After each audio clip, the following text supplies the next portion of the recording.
So, how much do you need in retirement?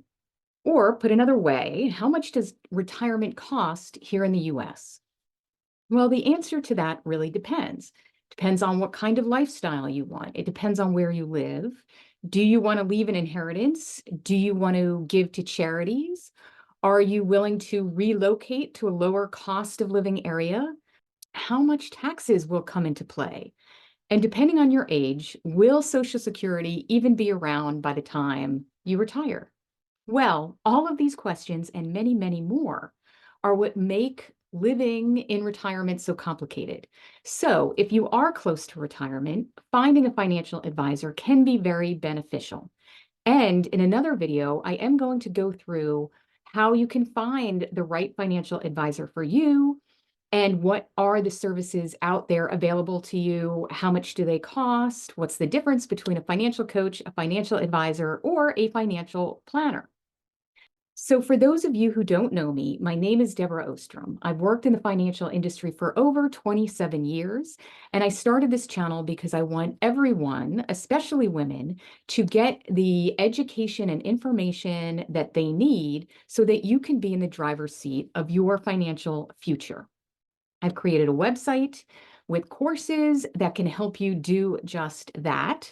So check out the links below and don't forget to like and subscribe to my channel so that you will always get an update when I drop a new video and give you some great information to have. So let's go back to that question we were just talking about and take a look at what Americans are doing to save for retirement. So often, the primary way many people are using to invest and save for their retirement are through their employer 401k accounts. So if we take a look at Vanguard, which is one of the largest 401k platform providers here in the US, they break down the average balances by age buckets. If you're aged 35 to 44, the average balance is roughly $75,000. If you're aged 45 to 54, it's roughly $140,000. And if you're aged 55 to 64, which is getting pretty close to retirement there, the average balance is roughly just over $200,000.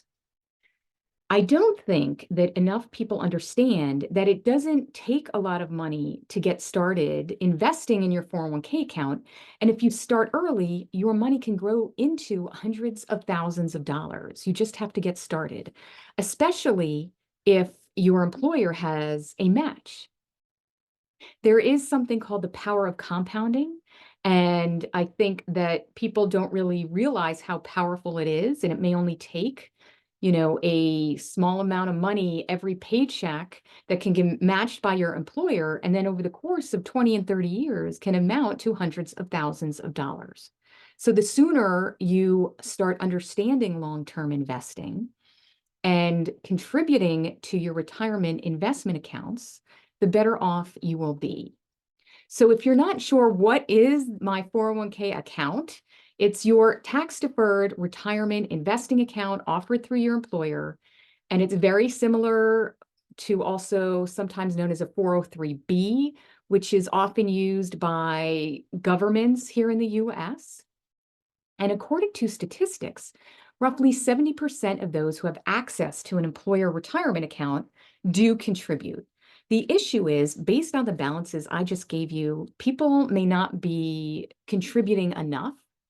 Or the other challenge is, what are the other 30% doing? And do you realize if you are one of those 30% that isn't taking advantage of this investment account, that, like I said, it doesn't take a lot of money to get started. You may have an employer match.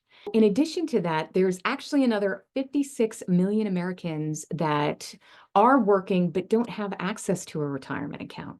And I hope if you fall into that category, you could be using an individual retirement account, and there are a few different kinds that could really help you start investing for your future in a tax-deferred, very straightforward way.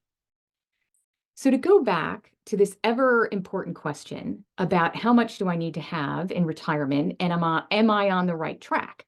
So Fidelity has put out a guideline, and as I say, this is just a guideline of how much people should be saving and investing for their retirement.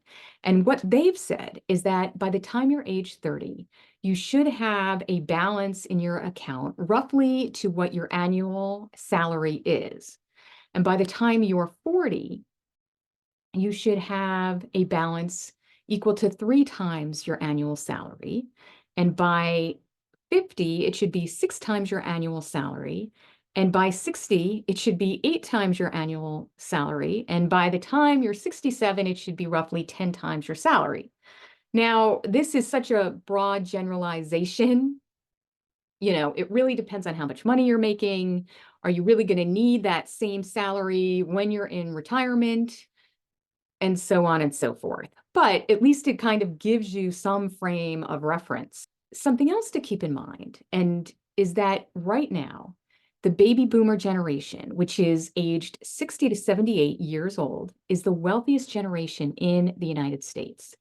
They hold around 53% of the wealth in our country, and that's almost $60 trillion.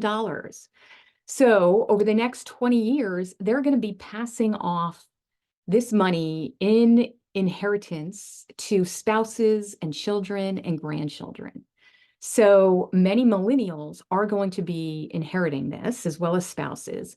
And they have said in surveys that they need more education to understand how to handle this newfound wealth. Millennials have said that 60% of them would like to do the investing themselves, which also means more education is absolutely needed.